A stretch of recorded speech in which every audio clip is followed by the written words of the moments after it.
누구세요? 정희야, 나야 철수야. 박철수라고?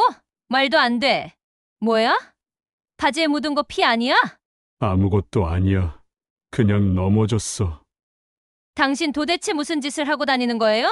잠시만요. 박철수 씨 맞죠? 폭행치사 용의자로 체포합니다. 잠깐만요. 무슨 말이에요? 누구를 죽였다는 거예요? 피해자는 유동균 씨입니다. 유동균이요? 유동균은 제 아버지인데요. 돌아가신 제 아버지라고요. 정희야, 나 아니야. 이건 오해야. 오해라고? 폭행치사. 이게 다 무슨 말이야? 오늘 사연 시작하기 전에 무료 버튼인 구독과 좋아요 꼭 눌러주세요. 그리고 지금 이 영상을 어디에서 듣고 계신지 지역이나 장소를 댓글로 남겨주세요. 그러면 여러분들에게 복이 찾아올 거예요. 서울 변두리, 낡은 간판이 바람에 흔들리는 골목길 깊숙한 곳에 작은 미용실 하나가 있습니다. 정의 미용실이라는 손글씨 간판이 세월의 때를 머금은 채 걸려 있죠. 페인트가 벗겨진 유리문 너머로 오래된 미용의자 3개가 보입니다. 천장에는 형광등이 깜빡이고 벽에는 10년도 더 된 헤어스타일 포스터가 색이 발에 붙어 있어요. 이곳의 주인인 윤정이는 올해로 58입니다. 주름이 깊게 패인 얼굴이지만 미용 가위를 쥔 손만큼은 여전히 능숙하고 정확했어요. 오전 10시 단골 아주머니 한 분이 미용실 문을 밀고 들어옵니다. 문이 열릴 때마다 울리는 종소리가 경쾌하게 울렸어요. 정희는 거울 앞에서 빗을 정리하다 고개를 돌리며 익숙한 미소를 지었습니다. 어서 오세요, 이 사장님. 오늘도 파마하러 오셨어요? 아주머니는 비닐 쇼핑백을 의자 옆에 내려놓으며 거울 앞에 앉습니다. 정희 씨 손이 제일 좋아서 말이야. 다른 데는 마음이 안 놓여. 머리를 맡기면 영 이상하게 말아놓더라고. 정희는 능숙하게 파마약을 섞으며 고개를 끄덕였습니다. 하얀 플라스틱 통에 약품을 섞는 소리가 작게 들려요. 익숙한 냄새가 미용실 안을 가득 채웁니다. 20회 가까이 맡아온 냄새지만 여전히 코를 찌르는 느낌이었죠. 정희는 아주머니의 머리카락을 한 올 한 올 정성스럽게 롤에 말아 올렸습니다. 머리를 말아 올리는 동안 아주머니는 동네 소식을 쏟아냅니다. 누가 병원에 입원했다는 얘기, 누구네 아들이 결혼한다는 소식, 골목 어기 슈퍼가 문을 닫는다는 이야기까지. 정희는 적당히 맞장구를 치면서도 마음 한편은 늘 다른 곳에 가 있었어요. 손은 기계적으로 움직이지만 생각은 자꾸만 과거로 흘러갑니다. 그렇군요. 참 안타까운 일이네요. 정희가 무심히 대답하는 사이 손은 이미 마지막 롤까지 말아 올리고 있었습니다. 파마약을 바르고 타이머를 맞춰놓은 뒤 정희는 작은 의자에 앉아 아주머니와 마주 앉았어요. 아주머니는 여전히 수다를 떨고 있었지만 정희의 귀에는 반도 들어오지 않았습니다. 고개를 끄덕이고 웃는 표정을 짓지만 정희의 눈빛은 어딘가 멀리 가 있었죠. 오후 2시 마지막 손님이 나가고 나면 미용실은 정막에 휩싸입니다. 정희는 빈 의자 앞에 앉아 믹스커피를 타서 마셨어요. 뜨거운 물을 붓자 갈색 거품이 부글부글 올라옵니다. 스푼으로 저으며 정희는 창밖을 바라봤습니다. 골목길에는 사람 하나 지나가지 않았어요. 가끔 고양이 한 마리가 쓰레기통을 뒤지는 모습이 보일 뿐이었죠. 라디오에서는 오래된 트로트가 흘러나옵니다. 가수 이름도 가물가물한, 하지만 어딘가 익숙한 그런 노래들이죠. 사랑했지만 이별했고 가슴 아파도 웃어야지 가사가 귓가에 맴돕니다. 정희는 커피잔을 들고 작은 창가 의자에 앉았어요. 먼지가 쌓인 창틀, 금이 간 유리창 너머로 회색빛 하늘이 보였습니다. 28배 결혼해서 38배 이혼했으니 이제 홀로 산 세월이 20해입니다. 남편 박철수는 작은 무역회사를 운영하던 사람이었어요. 처음엔 잘 나가는 듯 했죠. 매달 생활비도 넉넉했고 강남의 작은 아파트도 장만할 수 있었습니다. 철수는 양복을 빳빳하게 차려입고 출근했고 저녁이면 미소를 띠며 집에 돌아왔어요. 여보, 오늘 큰 계약 하나 따냈어. 다음 달부터 수입이 2배는 될 거야. 철수가 딸 지수를 안아 올리며 웃던 모습이 어제 일처럼 선명합니다. 하지만 외환위기가 터진 후 모든 게 무너졌어요. 철수가 거래하던 회사들이 줄줄이 도산했습니다. 수입은 끊겼고 빚만 쌓여갔죠. 철수는 매일 술 냄새를 풍기며 집에 들어왔습니다. 넥타이는 헐겁게 풀려 있었고 구겨진 양복에서는 담배 냄새가 진동했어요. 정희가 뭘 물어봐도 대답이 없었죠. 회사는 어떻게 됐어요? 빚은 얼마나 된 거예요? 정희가 다그쳤지만 철수는 고개만 떨구고 있었습니다. 눈은 초점을 잃은 채 허공만 바라봤어요. 말 좀 해봐요. 이러다 우리 다 망하는 거 아니에요? 정희의 목소리가 떨렸지만 철수는 그저 한숨만 내쉬었습니다. 그렇게 몇 달이 지나던 어느 날 철수는 흔적도 없이 사라졌어요. 아침에 일어나 보니 옷장이 텅 비어 있었습니다. 철수가 즐겨 입던 양복도 구두도 심지어 면도기까지 모두 사라졌죠. 식탁 위에는 메모 하나만 덩그러니 놓여 있었어요. 미안하다는 2글자만 휘갈겨 쓴 종이였습니다. 정희는 곧바로 경찰에 신고를 했지만 소용없었습니다.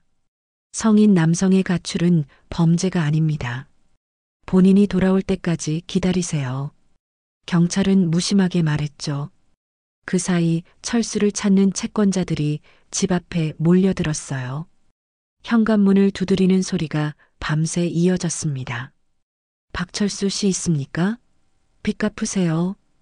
무서운 목소리가 문틈으로 새어들어왔어요.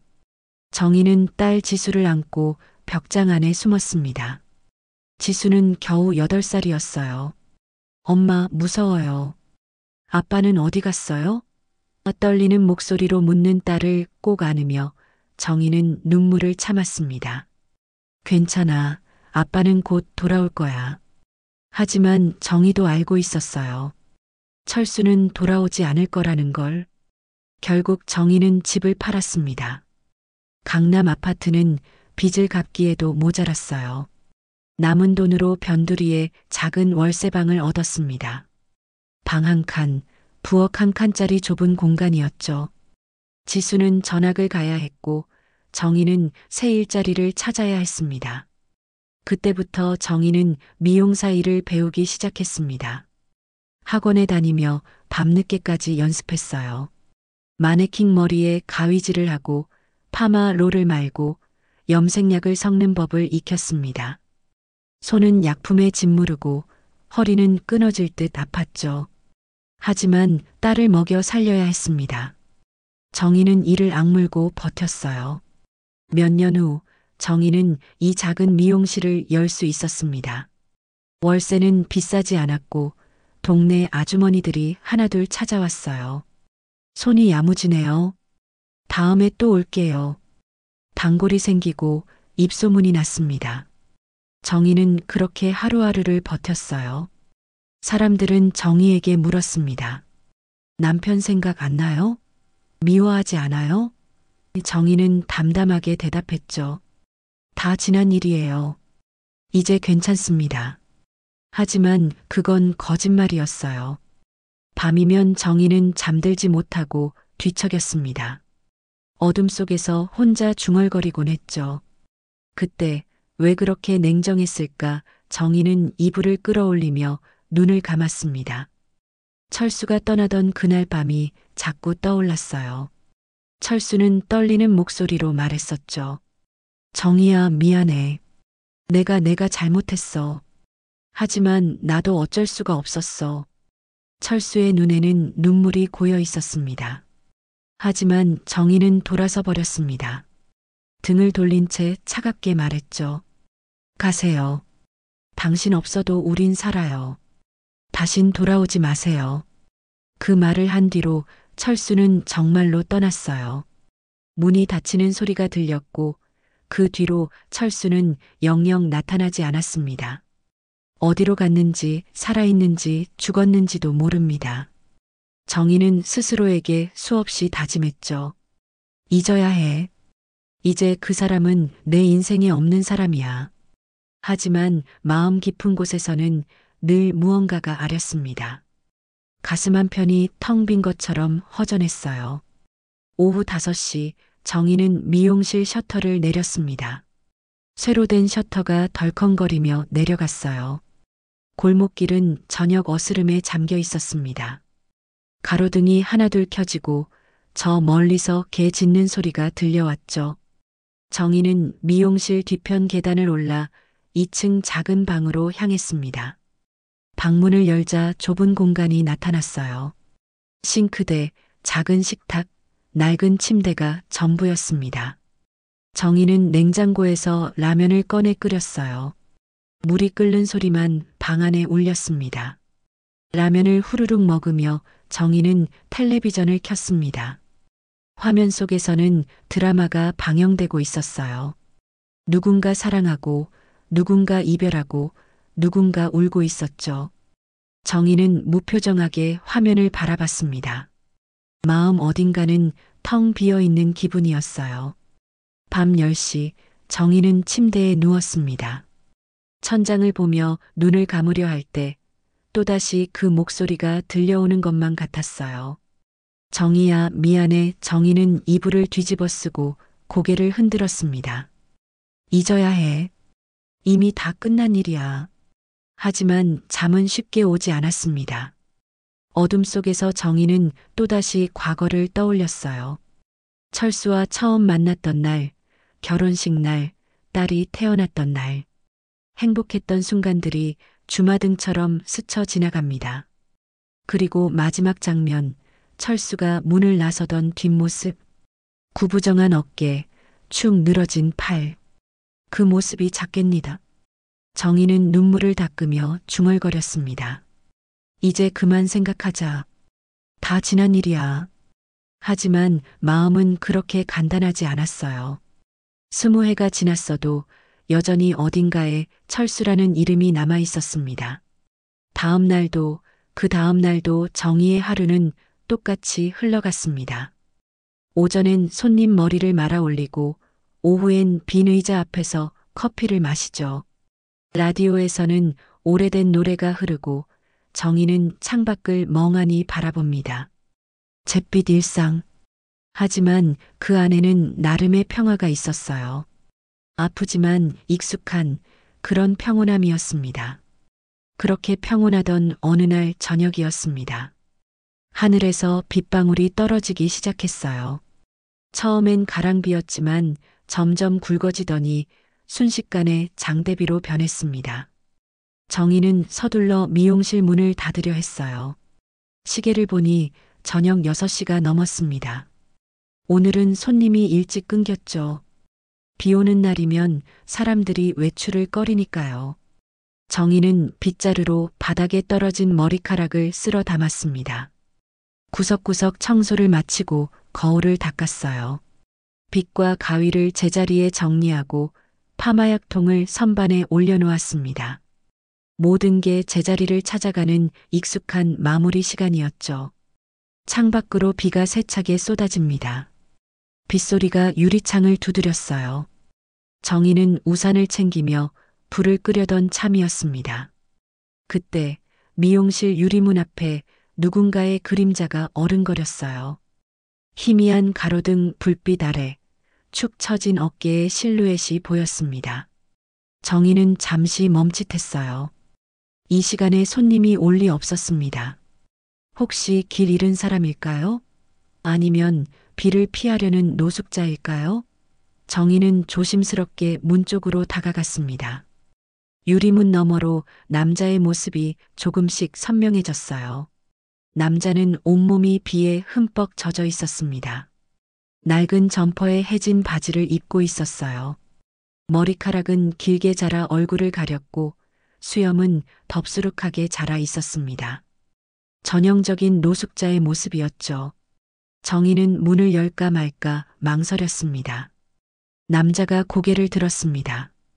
그 순간 정희의 심장이 쿵 내려앉았어요. 가로등 불빛 아래 드러난 남자의 눈. 그 눈빛이 이상하게 익숙했습니다.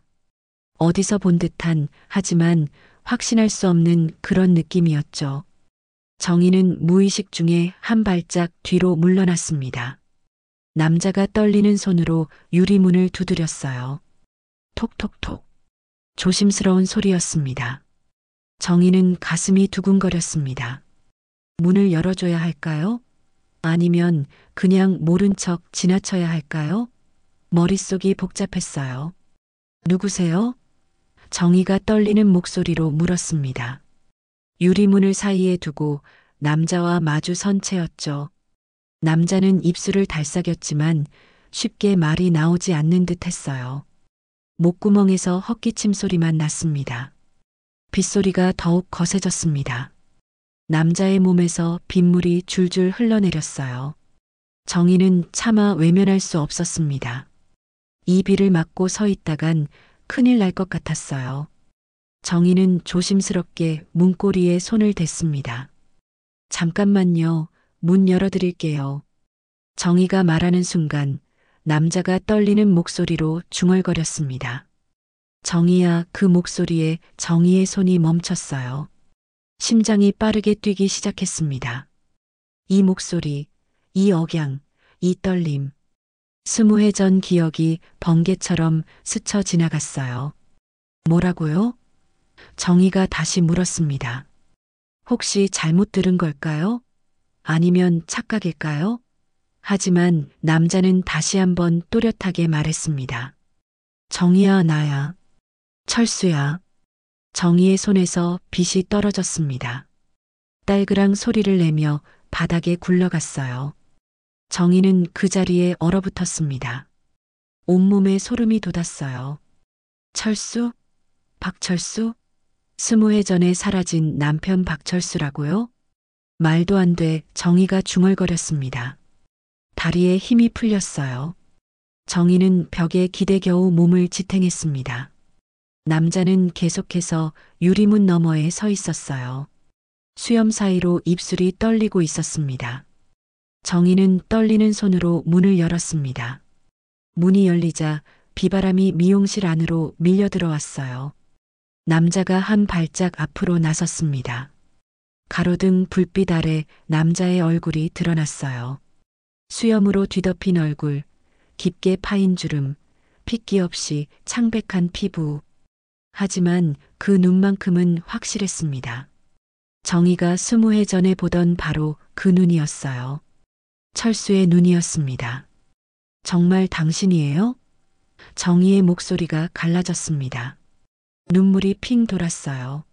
남자, 아니 철수는 고개를 끄덕였습니다. 미안해, 정희야. 이렇게 늦게 이런 모습으로. 정희는 철수를 위아래로 훑어봤습니다. 너무나 초라한 모습이었어요. 낡은 점퍼는 곳곳이 찢어져 있었고 신발은 밑창이 다 닳아 있었습니다. 그리고 오른쪽 바지. 정희의 시선이 그곳에 멈췄어요. 바지는 무릎 부분이 찢어져 있었습니다. 그리고 허벅지 쪽에는 검붉은 얼룩이 번져 있었어요. 핏자국처럼 보였습니다. 정희는 본능적으로 뒷걸음질 쳤습니다. 그 바지 거기 뭐가 묻은 거예요? 철수는 자신의 바지를 내려다봤습니다. 그리고는 고개를 저었어요. 아무것도 아니야. 그냥 넘어져서 하지만 정희는 이상한 느낌을 떨칠 수 없었습니다. 단순히 넘어져서 생긴 자국이 아닌 것 같았어요. 당신 어디서 온 거예요? 왜 이제 와서 정희가 물었지만 철수는 대답하지 않았습니다. 그저 고개를 숙인 채 서 있을 뿐이었어요. 침묵이 흘렀습니다. 빗소리만 두 사람 사이를 채웠죠. 정희는 혼란스러웠습니다. 20해를 기다렸던 남편이 돌아왔어요. 하지만 이렇게 초라한 모습으로, 이렇게 수상한 모습으로 돌아올 줄은 몰랐습니다.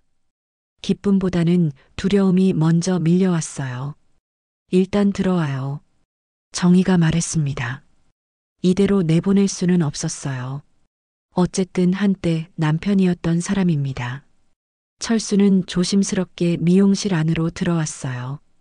발걸음이 휘청거렸습니다. 몸 상태가 좋지 않은 게 분명했어요. 정희는 의자를 권했습니다. 철수가 의자에 앉자 온몸에서 물이 뚝뚝 떨어졌어요. 정희는 서랍에서 오래된 수건을 꺼내 철수에게 건넸습니다.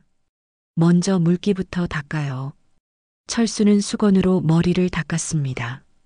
그리고 얼굴을 문질렀어요. 수염 사이로 여윈 뺨이 드러났습니다. 정희는 철수를 가만히 바라봤어요.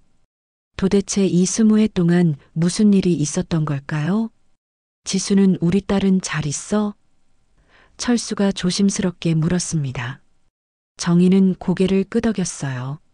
잘 있어요. 이제 다 컸어요. 회사도 다니고 정희의 목소리가 떨렸습니다. 철수는 안도의 한숨을 쉬었어요. 다행이다, 정말 다행이야. 그리고는 고개를 푹 숙였습니다. 어깨가 들썩였어요. 울고 있는 것 같았습니다. 정희는 복잡한 마음으로 철수를 바라봤습니다. 밉기도 하고 안쓰럽기도 했어요. 20해를 홀로 버텨온 세월이 주마등처럼 스쳐 지나갔습니다. 그 모든 고생을 떠올리니 화가 났어요. 하지만 동시에 이렇게 초라해진 철수를 보니 마음이 아팠습니다. 어디서 지낸 거예요? 왜 연락도 없이 정희가 물었습니다. 철수는 한참을 망설이다 입을 열었어요. 말하기 힘들어. 지금은 너무 피곤해. 조금만 쉬게 해줘. 철수의 얼굴은 창백했습니다. 입술은 바짝 말라 있었고 눈 밑에는 다크서클이 짙게 깔려 있었어요. 정희는 한숨을 쉬었습니다. 일단 2층으로 올라가요.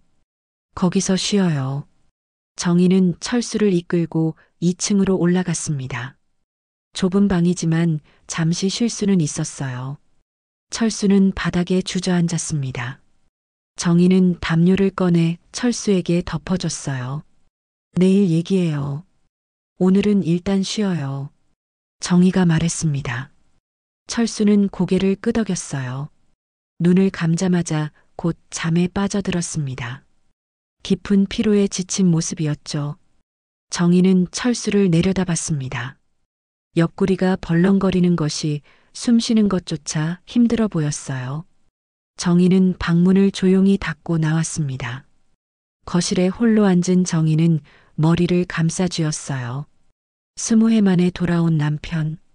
하지만 돌아온 건 남편이 아니라 낯선 노숙자 같았습니다. 그리고 무엇보다 그 오른쪽 바지의 핏자국. 정희는 불안했어요. 밤은 깊어갔습니다. 빗소리는 여전히 창문을 두드렸어요. 정희는 한숨도 잘 수 없었습니다.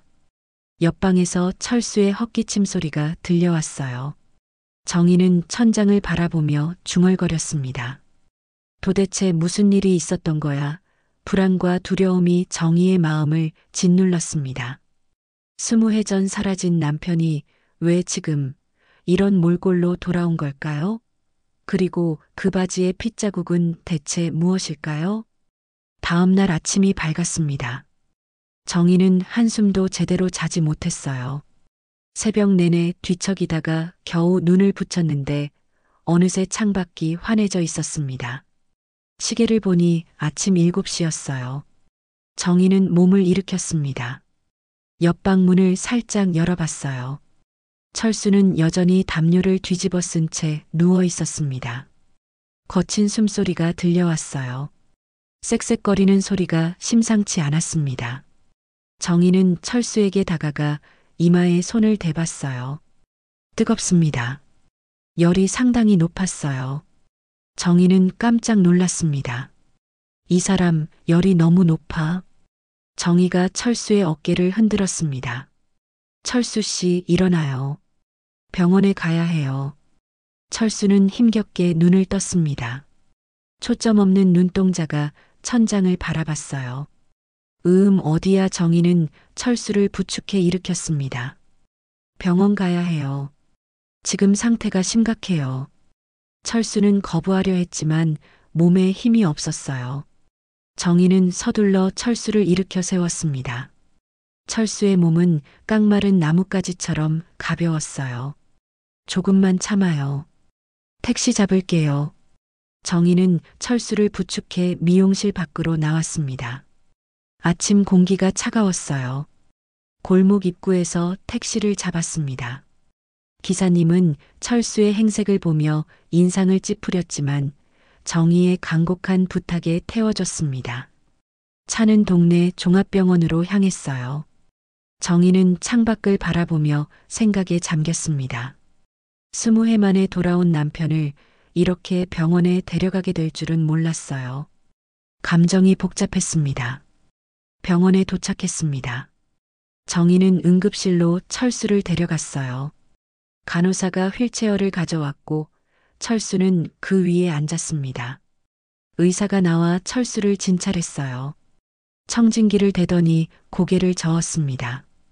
폐렴입니다. 상태가 심각하네요. 당장 입원하셔야 합니다.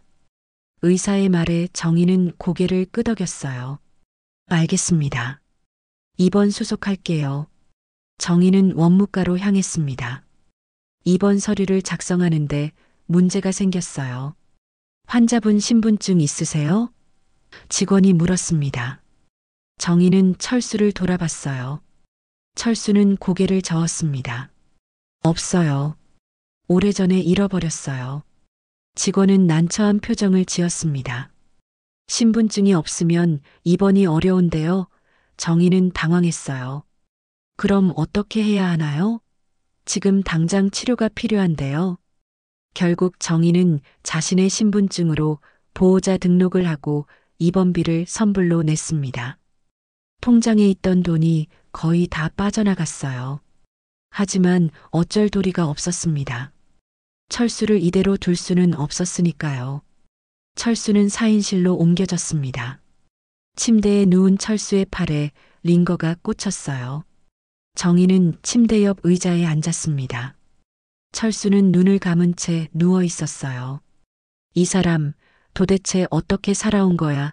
정희는 작게 중얼거렸습니다.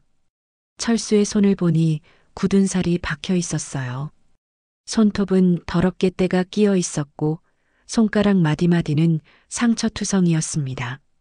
오후가 되자 철수의 열이 조금 내렸습니다. 숨소리도 한결 나아졌어요. 정희는 매점에 가서 빵과 우유를 사왔습니다. 철수가 깨면 먹일 생각이었어요. 저녁 무렵 철수가 눈을 떴습니다.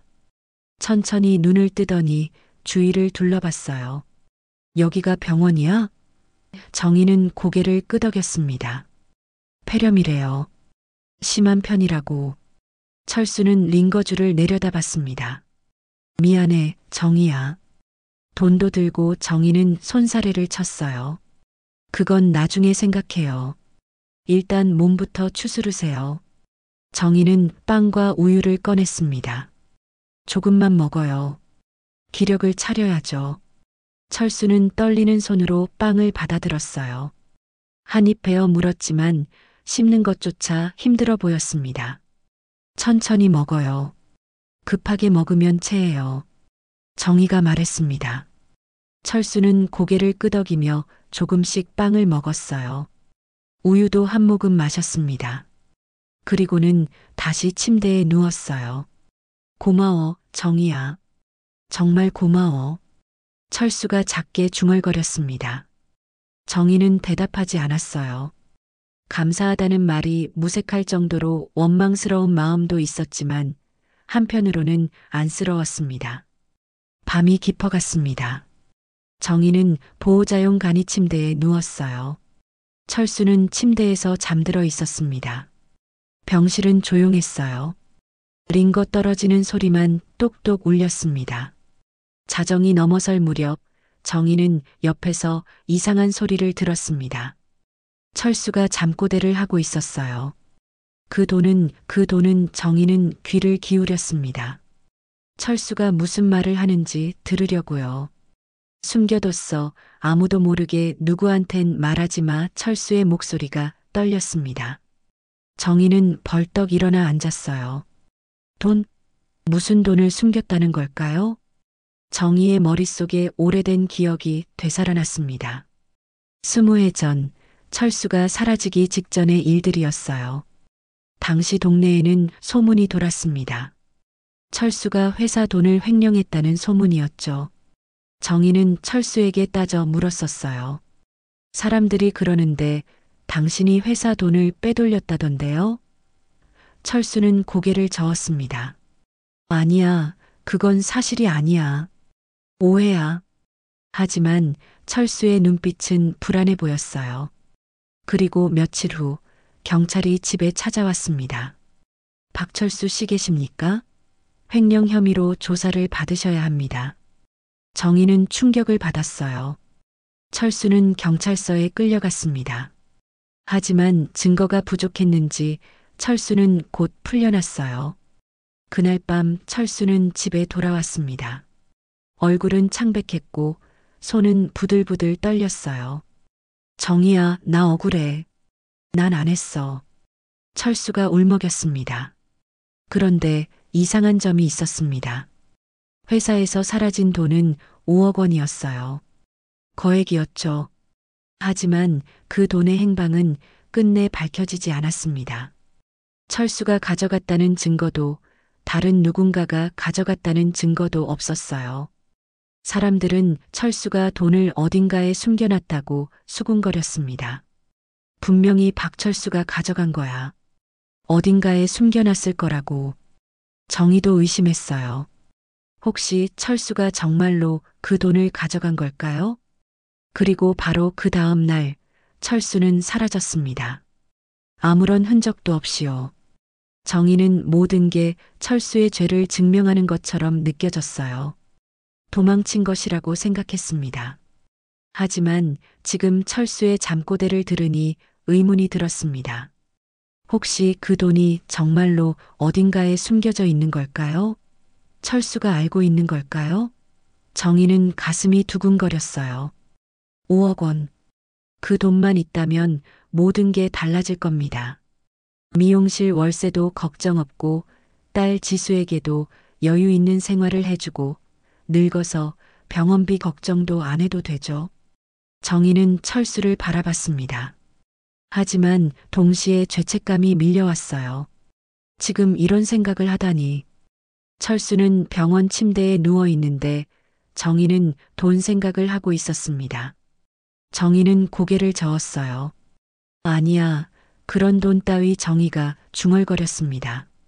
하지만 마음 한구석에서는 계속 궁금증이 일었어요. 정말로 그 돈이 어딘가에 있는 걸까요?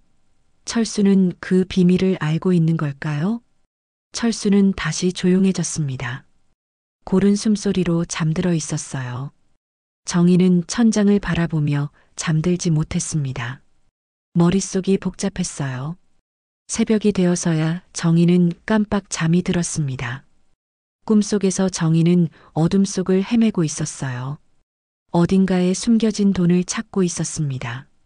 하지만 아무것도 보이지 않았어요. 정희는 식은땀을 흘리며 잠에서 깼습니다. 아침 햇살이 병실 창문으로 들어왔어요.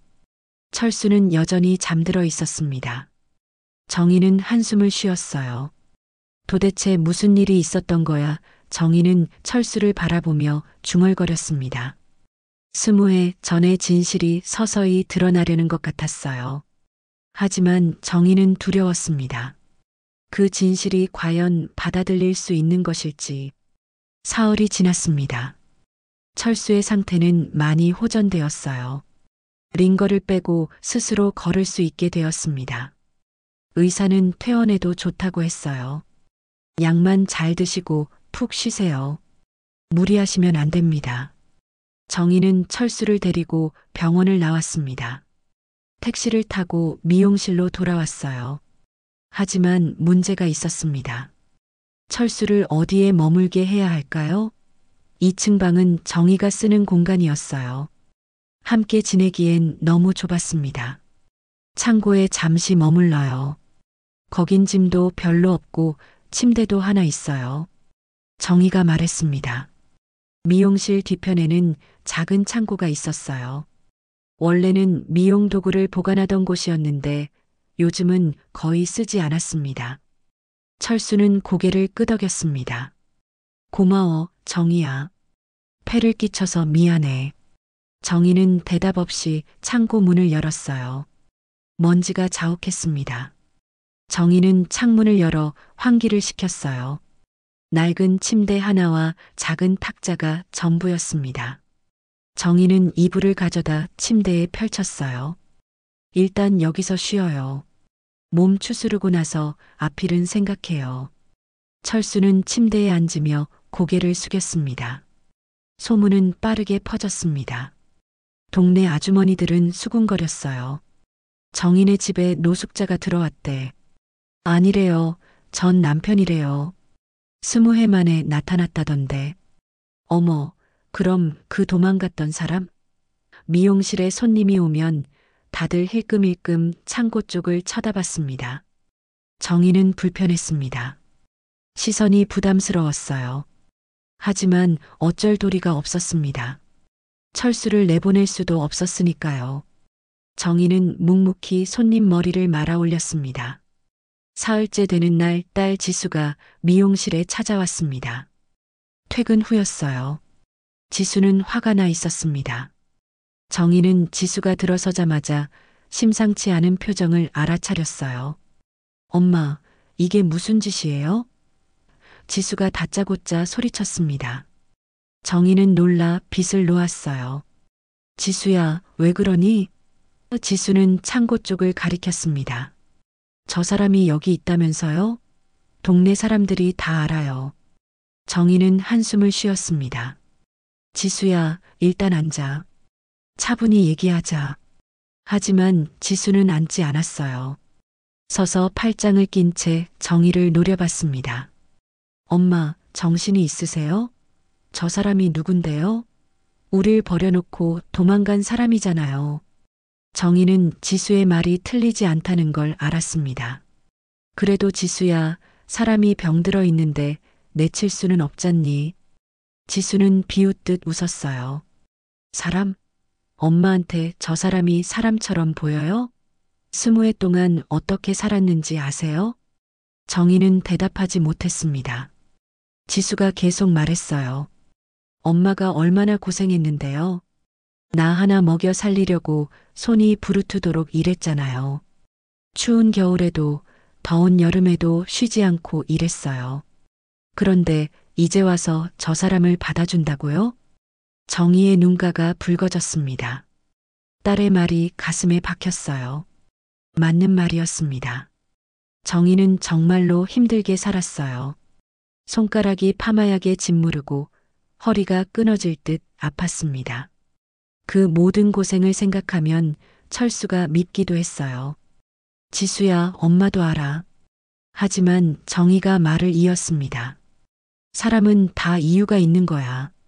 철수 씨도 뭔가 사연이 있었을 거야. 지수는 고개를 저었어요. 사연? 무슨 사연이 있어서 가족을 버리고 도망가요? 정희는 대답할 말이 없었습니다. 지수는 눈물을 글썽이며 말했어요. 엄마, 전 이해할 수 없어요. 왜 저런 사람을 다시 받아주는지. 전 절대 용서 못해요. 지수는 돌아서서 미용실 문을 박차고 나갔습니다. 정희는 그 자리에 주저앉았습니다. 가슴이 답답했어요. 딸의 말이 옳았습니다. 하지만 정희도 어쩔 수 없었어요. 철수를 보니 그냥 지나칠 수가 없었습니다. 복잡한 감정이 뒤섞였습니다. 밤이 되었습니다. 정희는 2층 방에서 잠들려 했지만 잠이 오지 않았어요. 지수의 목소리가 귓가에 맴돌았습니다. 왜 저런 사람을 다시 받아주는지 정희는 이불을 뒤집어 쓰고 한숨을 쉬었습니다. 한밤중이었어요. 정희는 밖에서 이상한 소리를 들었습니다. 창문 너머로 누군가의 그림자가 어른거렸어요. 정희는 조심스럽게 일어나 창문으로 다가갔습니다. 창고 쪽에 누군가 서 있었습니다. 낯선 남자였어요. 키가 크고 검은 옷을 입고 있었습니다. 남자는 창고 문 앞에서 안을 들여다보고 있었어요. 정희는 심장이 쿵 내려앉았습니다. 정희는 숨을 죽이고 지켜봤습니다. 남자는 창고 문틈새로 안을 들여다보더니 고개를 끄덕였어요. 무언가를 확인한 듯 했습니다. 그리고는 주위를 둘러보며 조심스럽게 사라졌습니다. 정희는 급히 옷을 걸쳐 입고 밖으로 나갔습니다. 골목길을 살펴봤지만 남자는 이미 사라진 뒤였어요. 정희는 창고 문으로 다가갔습니다. 문을 조심스럽게 열었어요. 철수는 침대에 누워 잠들어 있었습니다. 고른 숨소리가 들렸어요. 정희는 안도의 한숨을 쉬었습니다. 다행히 아무 일도 없었어요. 하지만 불안했습니다. 저 남자는 누구였을까요? 왜 창고를 들여다본 걸까요? 정희는 철수의 짐을 살펴봤습니다. 낡은 가방 하나가 구석에 놓여 있었어요. 정희는 가방을 열어봤습니다. 헌 옷가지 몇 벌과 낡은 신문지가 전부였어요.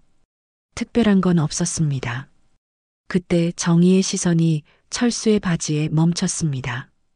침대 옆에 벗어놓은 바지였어요. 오른쪽 바지, 바로 그 핏자국이 있던 바지였습니다. 정희는 바지를 들어 올렸어요. 핏자국은 여전히 선명했습니다. 검붉게 번진 얼룩이 허벅지 부분에 남아 있었어요. 정희는 바지를 만져봤습니다. 그런데 이상했어요. 핏자국 부분이 다른 곳보다 두꺼웠습니다. 정희는 바지를 뒤집어 봤습니다. 안쪽 천을 자세히 들여다봤어요. 그리고 놀라움에 입을 벌렸습니다. 안쪽 천이 덧대어져 있었어요. 마치 뭔가를 숨기기 위해 일부러 꿰맨 것처럼 보였습니다. 정희는 가슴이 두근거렸습니다. 혹시 이 안에 뭔가 숨겨져 있는 걸까요? 철수가 잠꼬대로 중얼거렸던 그 돈이 여기에 있는 걸까요? 아니면 다른 무언가일까요? 정희는 바지를 다시 제자리에 놓았습니다. 지금 뜯어볼 수는 없었어요.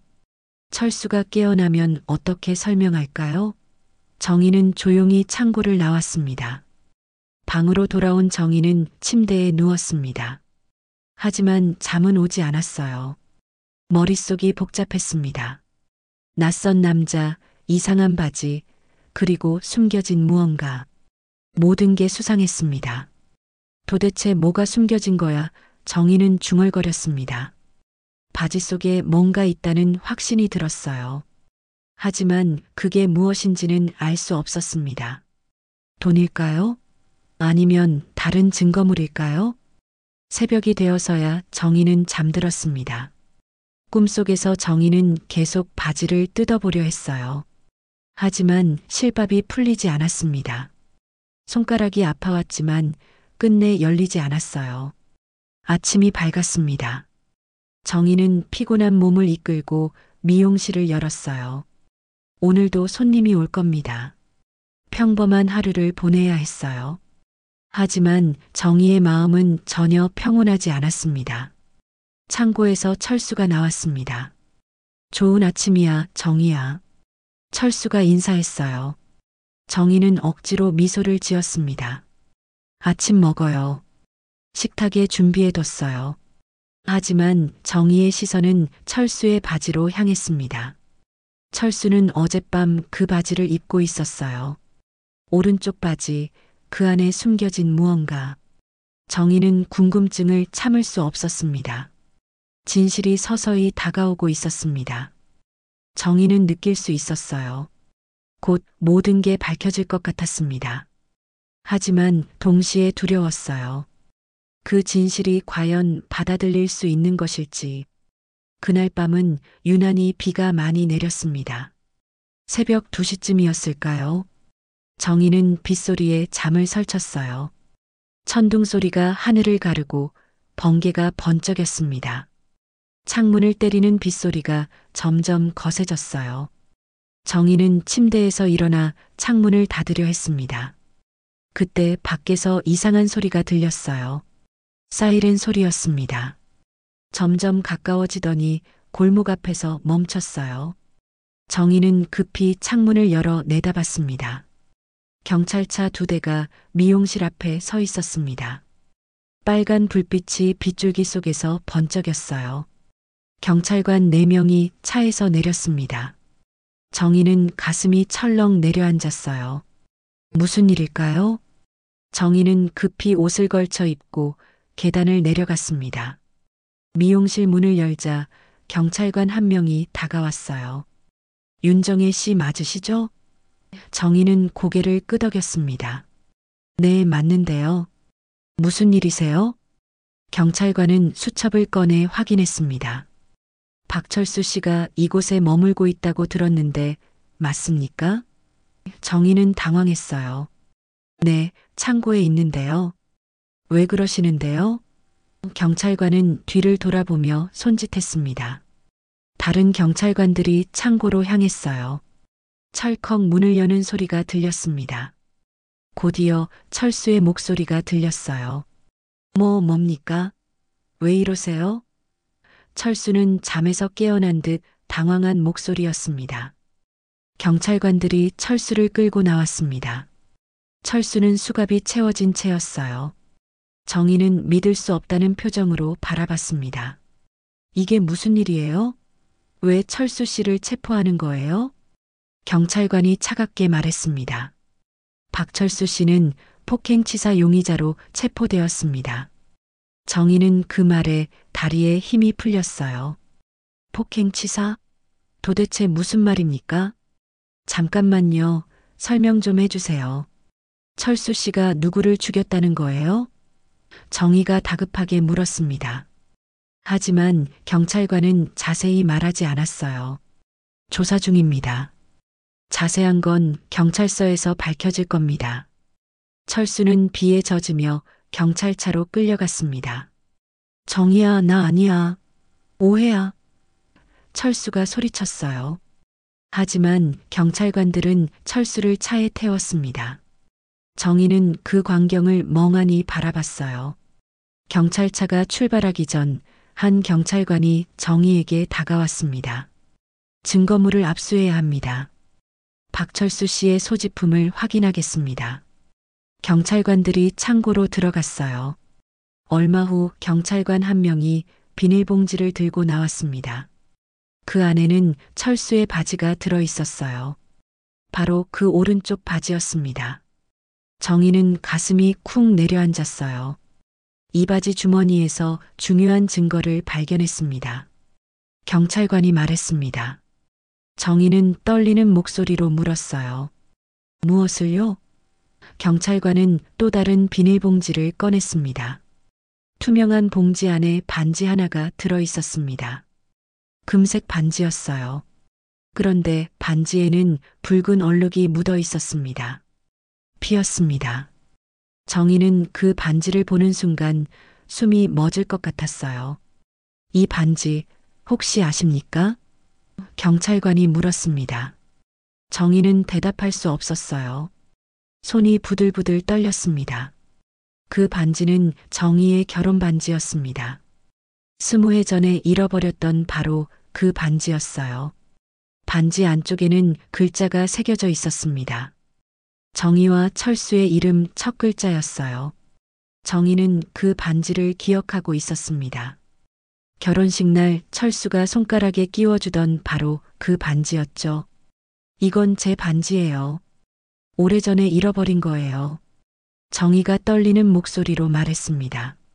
경찰관은 고개를 끄덕이며 수첩에 메모했어요.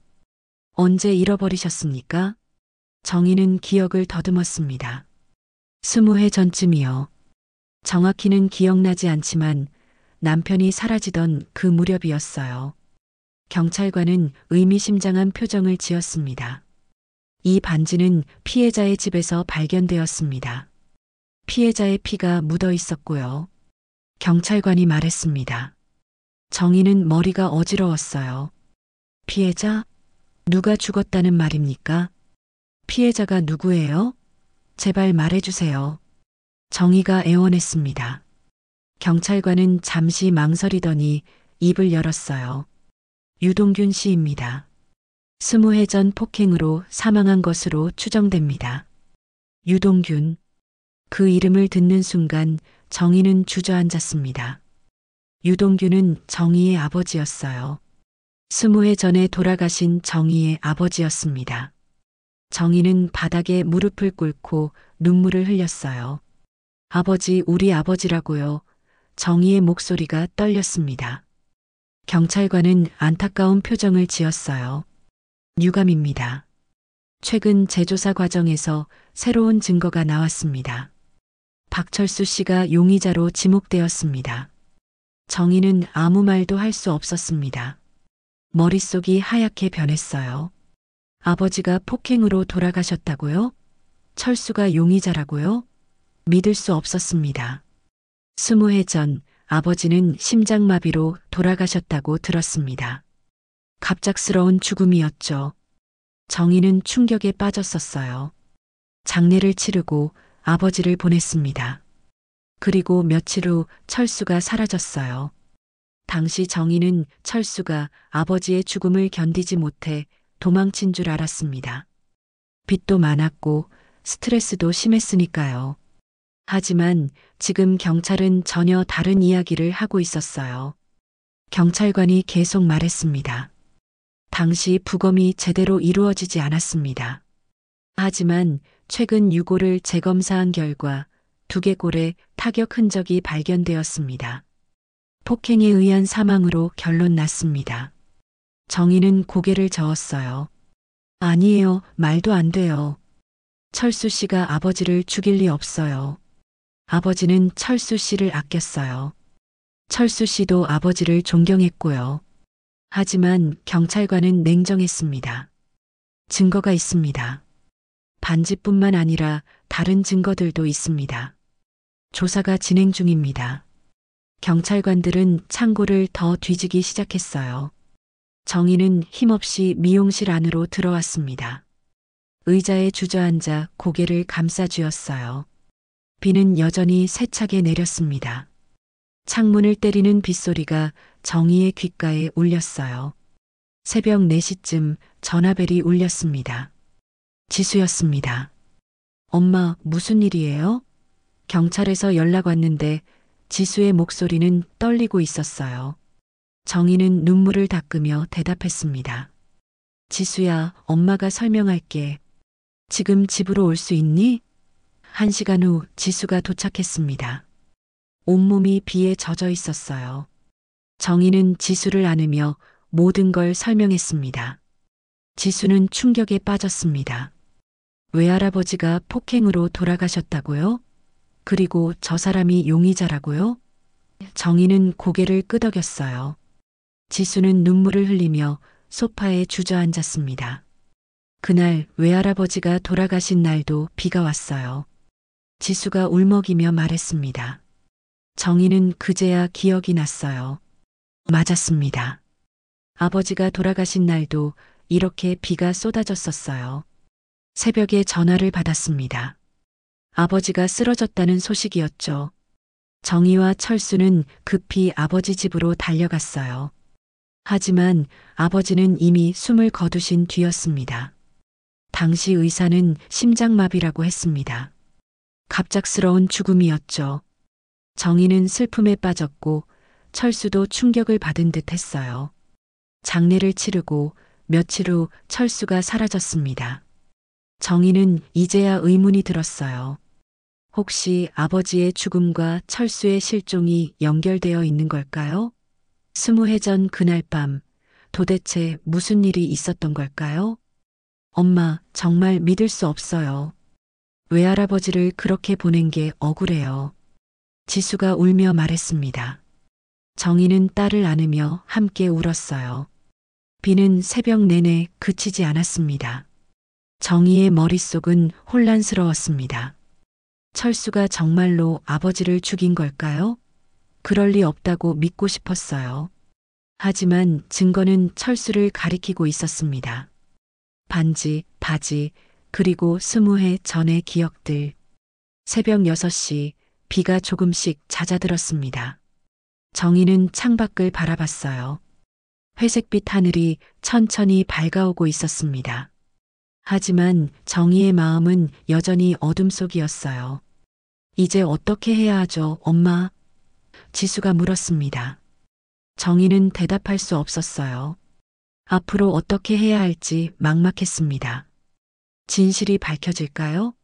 아니면 더 큰 비밀이 숨어 있는 걸까요? 사흘이 지났습니다.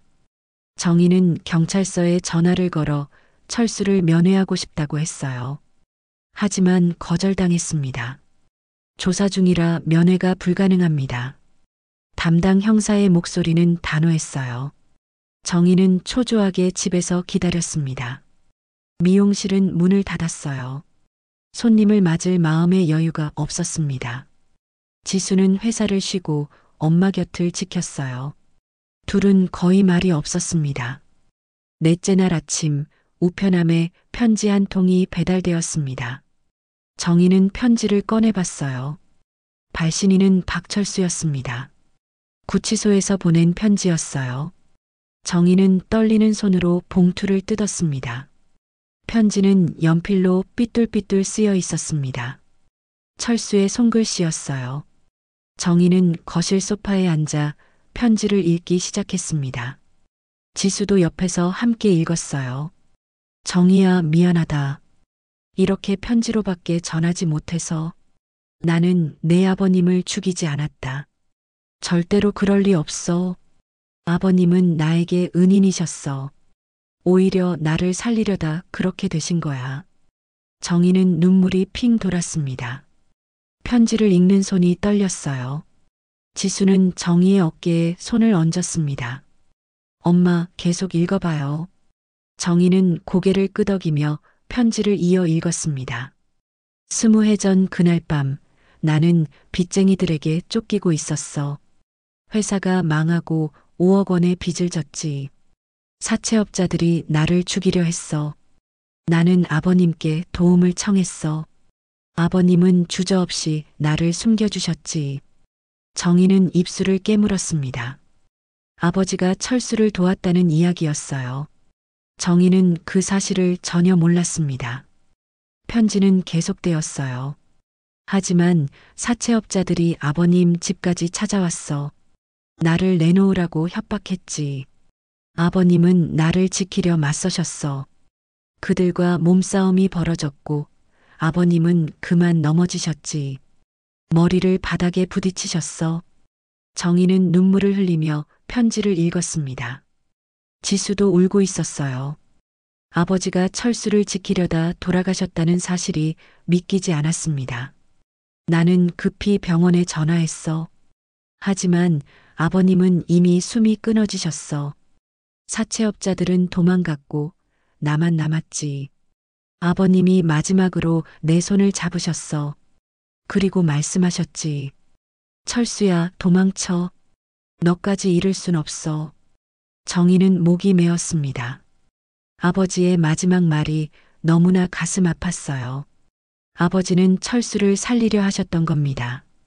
자신의 목숨보다 사위를 먼저 생각하셨던 거예요. 아버님은 반지를 내 손에 쥐어주셨어. 내 결혼 반지였지. 정희에게 전해주라고 하셨어. 미안하다고, 사랑한다고 전하라고. 나는 울면서 그 반지를 받았어. 그리고 도망쳤지. 정희는 편지를 내려놓고 얼굴을 감쌌습니다. 아버지가 마지막 순간까지 자신을 생각하셨다니. 정희는 울음을 참을 수 없었어요. 지수도 엄마를 안으며 함께 울었습니다. 잠시 후 정희는 다시 편지를 들었습니다. 마지막 부분이 남아 있었어요. 정희야, 오른쪽 바지 속을 뜯어봐.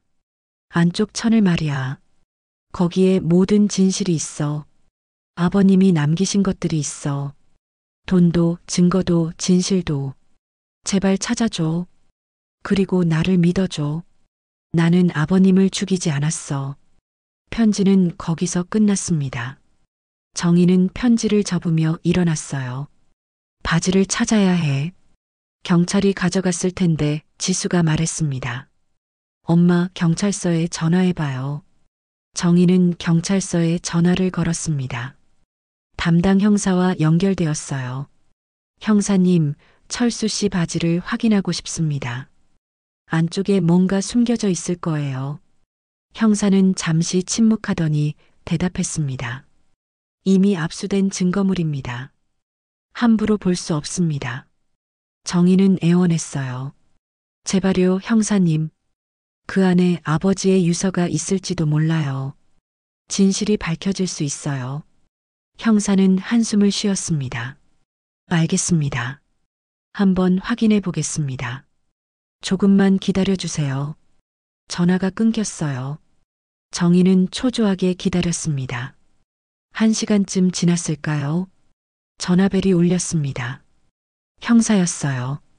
윤정혜 씨, 경찰서로 나오실 수 있겠습니까? 확인할 게 있습니다. 정희는 곧바로 지수와 함께 경찰서로 향했습니다. 경찰서 조사실에 도착했습니다. 책상 위에 비닐봉지에 담긴 바지가 놓여 있었어요. 형사는 장갑을 낀 채 바지를 꺼냈습니다. 오른쪽 바지 안쪽을 확인해 봤습니다. 실밥으로 꿰맨 흔적이 있더군요. 형사는 조심스럽게 실밥을 풀기 시작했습니다. 가위로 천을 조금씩 뜯어냈어요. 정희는 숨을 죽이고 지켜봤습니다. 지수도 긴장한 표정으로 바라봤어요. 천을 뜯자 안에서 납작한 봉투 하나가 나왔습니다. 오래된 편지 봉투였어요. 형사는 봉투를 조심스럽게 꺼냈습니다. 봉투는 누렇게 변색되어 있었어요. 20회의 세월이 느껴졌습니다. 봉투 안에는 사진 한 장과 종이 한 장이 들어 있었습니다. 형사가 먼저 사진을 꺼냈어요. 정희는 사진을 보는 순간 눈물이 쏟아졌습니다. 사진 속에는 아버지와 철수가 함께 찍혀 있었습니다. 둘은 어깨동무를 하고 활짝 웃고 있었어요. 행복해 보이는 모습이었습니다. 사진 뒷면에는 날짜가 적혀 있었어요. 철수와 정희가 결혼하던 해였습니다. 형사는 다음으로 종이를 꺼냈습니다. 손으로 쓴 메모였어요. 글씨는 떨려 있었지만 또렷했습니다. 아버지의 글씨였어요. 정희는 떨리는 손으로 종이를 받아들었습니다. 철수를 살려라. 사채업자들이 그를 죽이려 한다. 빚은 내 몫이다. 내가 대신 갚겠다. 정희에게 이 반지를 전해줘라. 미안하다고 사랑한다고 전해라. 철수는 좋은 사람이다. 제발 그를 지켜줘라. 정희는 그 메모를 읽으며 주저앉았습니다. 아버지의 마지막 당부였어요. 철수를 살리라고 지켜달라고 부탁하신 겁니다. 정희는 바닥에 무릎을 꿇고 울었어요. 지수도 메모를 읽고는 눈물을 흘렸습니다. 외할아버지가 이렇게까지 형사도 심각한 표정을 지었어요. 이건 중요한 증거입니다. 사건의 진상이 밝혀질 수 있겠습니다. 정희는 고개를 들어 형사를 바라봤습니다. 철수 씨는 죄가 없어요. 아버지를 죽인 건 사채업자들이에요. 철수 씨는 도망친 게 아니라 아버지의 유언을 지키려 한 거예요. 형사는 고개를 끄덕였습니다. 알겠습니다. 재조사하겠습니다. 사채업자들을 찾아내야 합니다. 정희는 안도의 한숨을 쉬었어요. 드디어 진실이 밝혀지는 겁니다. 정희는 메모를 가슴에 안았습니다. 아버지, 이제야 알았어요. 미안해요, 아버지. 철수 씨를 오해했어요. 정희는 눈물을 닦으며 일어섰습니다. 지수가 정희를 부축했어요. 엄마, 이제 집에 가요. 그분도 곧 풀려나실 거예요. 정희는 고개를 끄덕였습니다. 둘은 경찰서를 나와 집으로 향했어요. 돌아오는 길에 정희는 하늘을 올려다봤습니다. 구름 사이로 햇살이 비쳤어요. 오랜만에 보는 따뜻한 햇살이었습니다.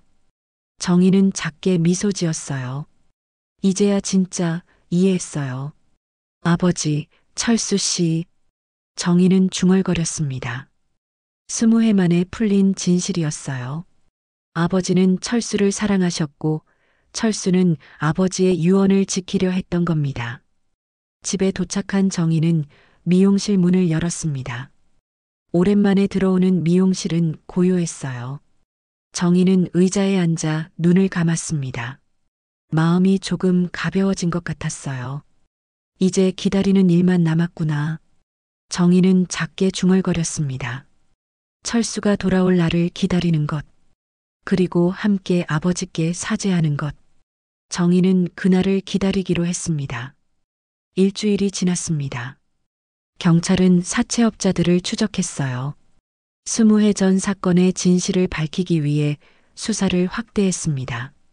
담당 형사는 정희에게 계속 연락을 했어요. 새로운 증인을 찾았습니다. 당시 현장을 목격한 사람이 있더군요. 정희는 희망을 품었습니다. 철수가 무죄라는 게 밝혀질 거라고 믿었어요. 하지만 한편으로는 불안했습니다. 철수의 건강이 걱정되었거든요. 구치소 생활이 몸에 무리가 될 텐데 괜찮을까요? 보름이 지나고 재판 날짜가 잡혔습니다. 정희는 법정에 증인으로 출석하라는 통지를 받았어요. 지수도 함께 가기로 했습니다. 재판 전날 밤 정희는 잠을 이루지 못했어요. 내일 잘할 수 있을까? 정희는 천장을 바라보며 중얼거렸습니다. 법정에서 증언한다는 게 두려웠어요. 하지만 철수를 위해서라면 해야 했습니다. 아버지를 위해서라도 진실을 말해야 했어요. 재판 당일 아침이 밝았습니다. 정희는 검은색 정장을 차려입었어요. 거울 앞에서 머리를 매만지며 심호흡을 했습니다. 할 수 있어. 진실을 말하면 돼. 정희는 스스로를 다독였어요. 지수와 함께 법원으로 향했습니다. 법원 건물은 웅장했어요. 정희는 입구를 바라보며 긴장했습니다. 지수가 엄마의 손을 꽉 잡았어요. 엄마, 우리 함께해요. 걱정 마세요. 법정 안으로 들어갔습니다. 방청석에는 사람들이 앉아 있었어요. 기자들도 몇 명 보였습니다. 20해 전 미제 사건이 재조명되면서 관심이 높아진 거죠. 정희는 자리에 앉아 앞을 바라봤습니다. 곧 철수가 들어왔습니다. 수갑을 찬 채였어요. 정희는 철수를 보는 순간 가슴이 먹먹해졌습니다. 철수는 더 야위어 있었어요. 뺨은 푹 꺼졌고 얼굴은 핏기가 없었습니다. 철수와 눈이 마주쳤습니다. 철수는 작게 미소를 지었어요. 정희도 고개를 끄덕이며 응원의 눈빛을 보냈습니다. 판사가 입장하고 재판이 시작되었어요. 검사가 먼저 기소 내용을 읽었습니다. 피고인 박철수는 20해 전 피해자 유동균을 폭행하여 사망에 이르게 했습니다. 정희는 그 말을 들으며 주먹을 꽉 쥐었어요. 변호사가 반박했습니다. 피고인은 무죄입니다. 새로운 증거들이 이를 증명합니다. 변호사는 아버지의 메모와 사진을 제출했어요. 판사는 증거물들을 꼼꼼히 살펴봤습니다. 증인 신문 시간이 되었습니다. 먼저 당시 현장을 목격했다는 증인이 나왔어요. 중년 남성이었습니다. 저는 피해자의 이웃이었습니다. 그날 밤 수상한 남자들이 피해자의 집에 들어가는 걸 봤습니다. 증인은 계속 증언했어요. 3명이었습니다. 큰 소리가 들렸고 누군가 쓰러지는 소리도 들렸죠. 그들은 급히 도망갔습니다. 피고인은 그 후에 나왔어요. 혼자였고 울고 있었습니다. 검사가 반론했습니다. 하지만 피고인도 현장에 있었습니다. 공범일 수 있습니다. 증인은 고개를 저었어요. 아닙니다. 피고인은 피해자를 구하려 했습니다. 저는 분명히 봤습니다. 다음으로 정희가 증인석에 섰습니다. 손이 떨렸어요. 선서를 하고 자리에 앉았습니다. 판사가 물었어요. 증인은 피고인과 어떤 관계입니까? 정희는 떨리는 목소리로 대답했습니다. 전 남편입니다. 20해 전에 이혼했지만 여전히 아는 사이입니다. 판사는 고개를 끄덕이며 계속 질문했어요.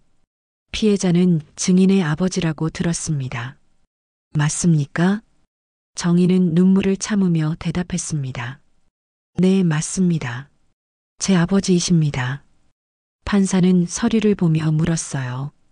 증인은 피고인이 피해자를 폭행했다고 생각하십니까? 정희는 고개를 저었습니다. 아닙니다. 정희의 목소리는 떨렸지만 단호했어요. 그 사람은 죄인이 아닙니다. 제 아버지를 지키려 한 사람입니다. 법정이 술렁였습니다. 사람들이 수군거렸어요. 판사가 조용히 하라고 망치를 두드렸습니다. 정희는 계속 말했어요. 제 아버지는 철수 씨를 살리려 하셨습니다. 사채업자들로부터 지키려 하셨죠. 정희는 눈물을 흘리며 말을 이었습니다. 아버지의 메모에도 나와 있습니다. 철수를 살리라고 빚은 자신이 갚겠다고 쓰셨어요. 아버지는 철수 씨를 아꼈습니다. 사위처럼 사랑하셨어요. 검사가 질문했습니다. 하지만 증인은 20해 동안 피고인을 만나지 못했습니다. 어떻게 확신할 수 있습니까? 정희는 검사를 똑바로 바라봤어요. 저는 아버지를 믿습니다. 아버지가 남기신 메모를 믿어요. 그리고 철수 씨가 20해 동안 짊어진 짐을 이제 알았습니다. 철수 씨는 도망친 게 아니라 아버지의 유언을 지키려 한 겁니다. 정희의 목소리가 법정에 울렸습니다. 철수 씨는 죄가 없습니다. 오히려 희생자입니다. 20해 동안 진실을 숨기고 혼자 고통받았어요. 이제 진실이 밝혀져야 합니다. 지수도 증인석에 섰습니다. 저는 피해자의 손녀이자 피고인의 딸입니다. 지수의 목소리는 떨렸어요. 처음엔 아버지를 원망했습니다. 우릴 버렸다고 생각했어요. 지수는 눈물을 닦으며 말했어요. 하지만 이제 알았습니다. 아버지는 외할아버지의 유언을 지키려 했어요. 우리를 사랑했기 때문에 떠난 겁니다. 사채업자들로부터 우릴 지키려고요. 재판은 2시간 넘게 이어졌습니다. 여러 증거와 증언이 오갔어요. 마침내 판사가 입을 열었습니다. 판결을 선고하겠습니다. 법정이 조용해졌어요. 피고인 박철수는 무죄입니다. 판사의 목소리가 법정에 울렸어요. 새로운 증거들과 증인들의 증언을 종합한 결과 피고인은 피해자를 폭행하지 않았음이 명백합니다. 오히려 피해자를 구하려 했던 것으로 판단됩니다. 정희는 그 말을 듣는 순간 주저앉았습니다. 안도의 눈물이 쏟아졌어요. 지수가 엄마를 안았습니다. 엄마, 해냈어요. 아버지가 무죄래요. 둘은 울며 안았어요. 철수는 수갑이 풀렸습니다. 자유의 몸이 된 거죠. 하지만 철수는 기뻐하기보다 힘겹게 서 있었어요. 몸 상태가 좋지 않았습니다. 정희가 급히 달려갔어요. 철수 씨, 괜찮아요? 정희가 철수를 부축했습니다. 철수는 정희를 바라보며 미소 지었어요. 고마워, 정희야. 정말 고마워. 하지만 철수의 얼굴은 창백했습니다. 법정을 나오자마자 철수는 쓰러졌습니다. 철수 씨, 정희가 소리쳤어요. 구급차가 급히 왔고 철수는 병원으로 옮겨졌습니다. 정희와 지수도 함께 탔어요. 병원에 도착했습니다. 의사가 진찰한 후 고개를 저었어요. 폐렴이 재발했습니다.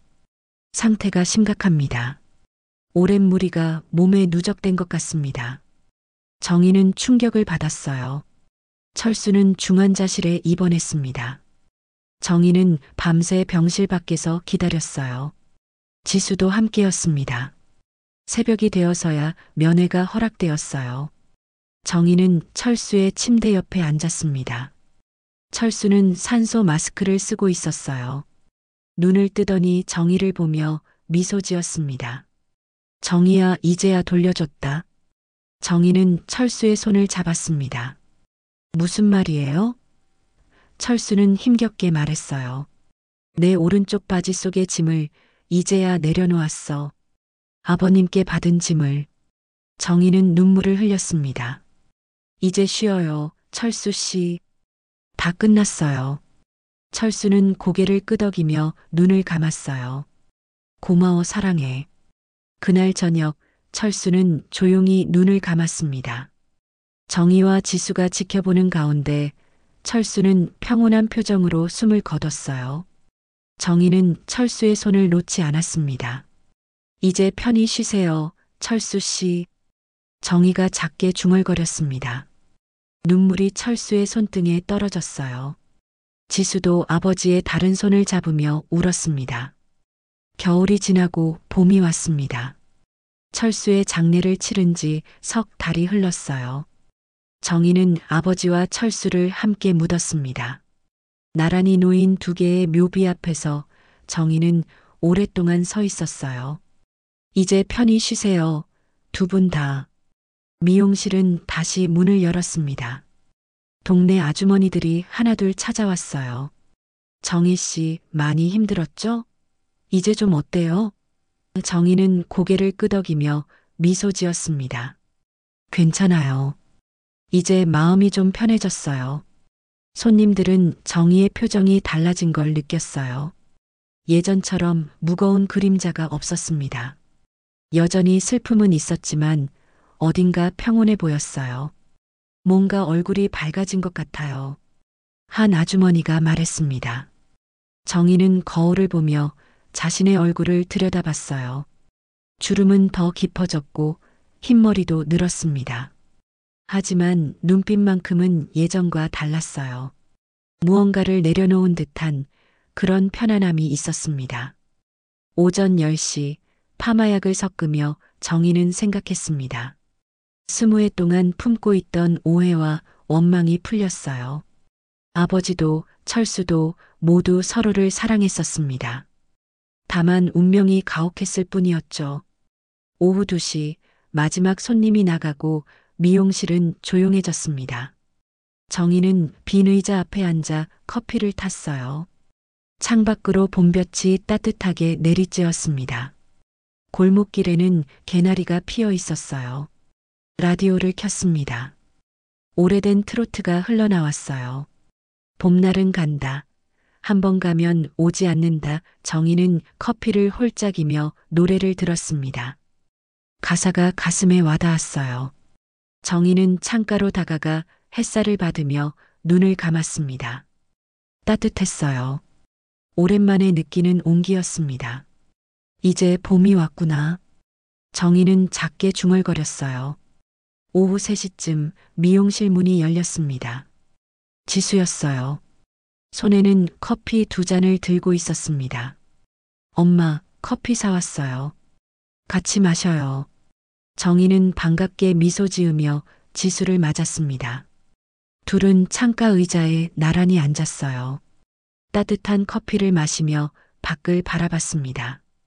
한참을 말없이 앉아 있다가 지수가 입을 열었어요. 엄마, 요즘 어때요? 많이 힘들진 않아요? 정희는 고개를 저었습니다. 괜찮아. 처음엔 힘들었는데 이제 좀 나아진 것 같아. 지수는 엄마의 손을 잡았어요. 엄마, 정말 고생 많았어요. 혼자 다 견디느라.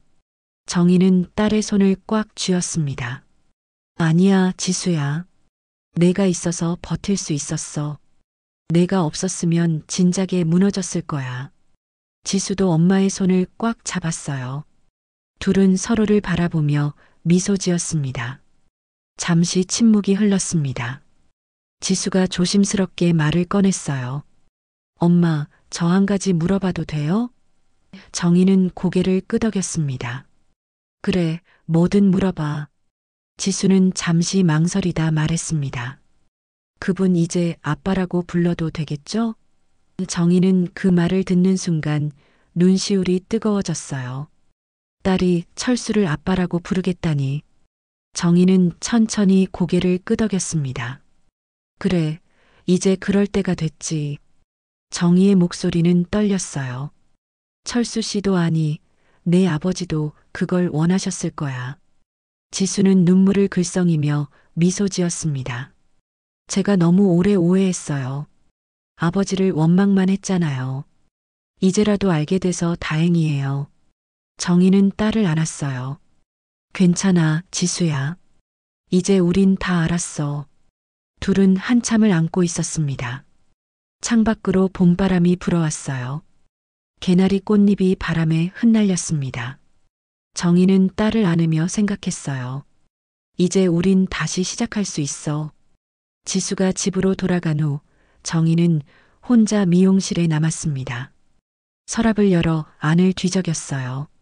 제일 깊숙한 곳에서 작은 상자 하나를 꺼냈습니다. 낡은 상자였어요. 상자를 열자 반지 하나가 들어 있었습니다. 금색 반지, 정희의 결혼 반지였어요. 경찰에서 돌려받은 반지였습니다. 정희는 반지를 손에 올려놓고 한참을 들여다봤어요. 반지 안쪽에 새겨진 글씨가 보였습니다. 정희와 철수의 이름이었어요. 정희는 반지를 손가락에 끼워 봤습니다. 조금 헐거웠지만 여전히 맞았어요. 20해 만이네. 정희는 중얼거렸습니다. 반지를 낀 손을 들어 햇빛에 비춰봤어요. 반지가 반짝였습니다. 마치 새 것처럼 빛났어요. 정희는 미소를 지으며 반지를 바라봤습니다. 이 반지에는 너무나 많은 이야기가 담겨 있었어요. 사랑과 이별, 오해와 용서, 그리고 진실. 모든 게 이 작은 반지 안에 있었습니다. 라디오에서 새로운 노래가 흘러나왔습니다. 정희가 좋아하던 옛날 노래였어요. 그대 그리고 나 함께했던 시간들, 이제는 추억으로 남았지만 정희는 노래를 따라 조용히 흥얼거렸습니다. 정희는 창밖을 바라봤습니다. 골목 끝에서 할머니 한 분이 걸어오고 있었어요. 천천히 지팡이를 짚으며. 정희는 그 모습을 보며 생각했습니다. 우리도 다 늙어가는구나. 하지만 슬프지 않았어요. 오히려 평온했습니다. 살아있다는 것, 여전히 누군가를 사랑할 수 있다는 것. 그게 중요했어요. 정희는 그걸 이제야 깨달았습니다. 정희는 다시 반지를 내려다봤습니다. 그리고 작게 중얼거렸어요. 미안해요, 철수 씨. 그때 너무 냉정했죠. 당신이 혼자 그 무거운 짐을 짊어지고 있을 때 난 모른 척했어요. 눈물이 주르르 흘러내렸습니다. 하지만 아픈 눈물은 아니었어요. 오히려 후련했습니다. 이제야 진짜 미안해. 정희는 눈물을 닦으며 미소 지었어요. 미용실 안에 음악이 흐르고 햇살이 따뜻하게 내리쬐었습니다. 정희는 의자에 앉아 반지를 만지작거렸어요. 마음이 편안했습니다. 긴 여정이 끝났다는 느낌이었어요. 정희는 일어나 거울 앞에 섰습니다. 거울 속 자신을 바라봤어요. 주름진 얼굴이지만 미소를 띠고 있었습니다. 이제 다시 시작이야, 윤정희. 정희는 스스로에게 말했어요. 미용실 문을 열고 밖으로 나갔습니다. 골목길에 봄바람이 불었어요.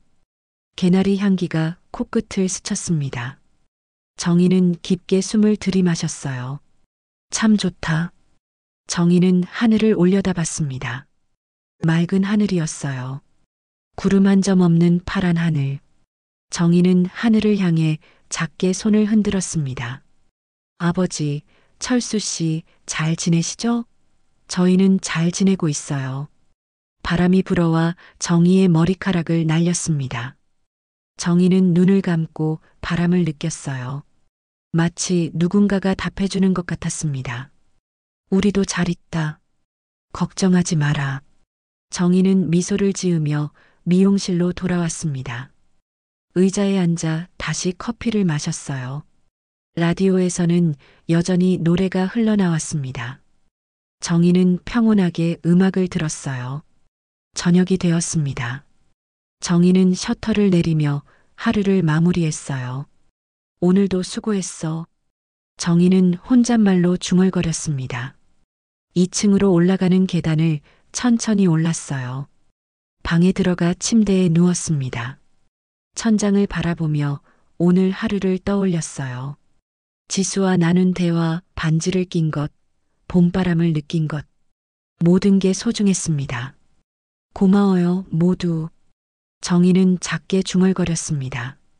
아버지에게, 철수에게, 지수에게, 그리고 자신에게, 모두에게 감사했어요. 함께 견뎌준 것에, 사랑해준 것에. 정희는 반지를 낀 손을 가슴에 얹었습니다. 그리고 눈을 감았어요. 마음이 따뜻했습니다. 오랜만에 느끼는 평화였어요. 정희는 그렇게 잠에 들었습니다. 다음 날 아침 정희는 상쾌하게 일어났습니다. 창문을 열자 봄바람이 들어왔어요. 새들이 지저귀는 소리가 들렸습니다. 정희는 미소 지으며 하루를 시작했어요. 미용실을 열고 첫 손님을 맞았습니다. 어서 오세요. 정희의 목소리는 밝았어요. 손님은 정희를 보며 말했습니다. 정희 씨, 표정이 정말 좋아 보여요. 정희는 웃으며 대답했습니다. 봄이 와서 그런가 봐요. 기분이 좋네요. 손님도 따라 웃었어요. 미용실 안에 웃음소리가 울렸습니다. 정희는 파마 롤을 말아 올리며 생각했습니다. 이제 괜찮아. 우린 다 괜찮을 거야. 손은 능숙하게 움직였고 마음은 편안했어요. 햇살은 창문을 통해 따뜻하게 들어왔습니다. 정희 미용실의 봄날은 그렇게 시작되었습니다. 잿빛이었던 일상은 이제 색을 되찾았어요. 여전히 파마약 냄새가 나고 오래된 의자가 있었지만 모든 게 새로워 보였습니다. 정희는 행복했습니다. 완벽하진 않아도 평범하진 않아도 그래도 괜찮았어요. 사랑하고 용서하고 이해하며 사는 것. 그게 인생이었으니까요. 더 많은 이야기로 다시 찾아올게요. 구독과 좋아요는 무료이며 큰 힘이 됩니다. 댓글 무료인 거 아시죠? 댓글로 여러분의 많은 의견 들려주세요.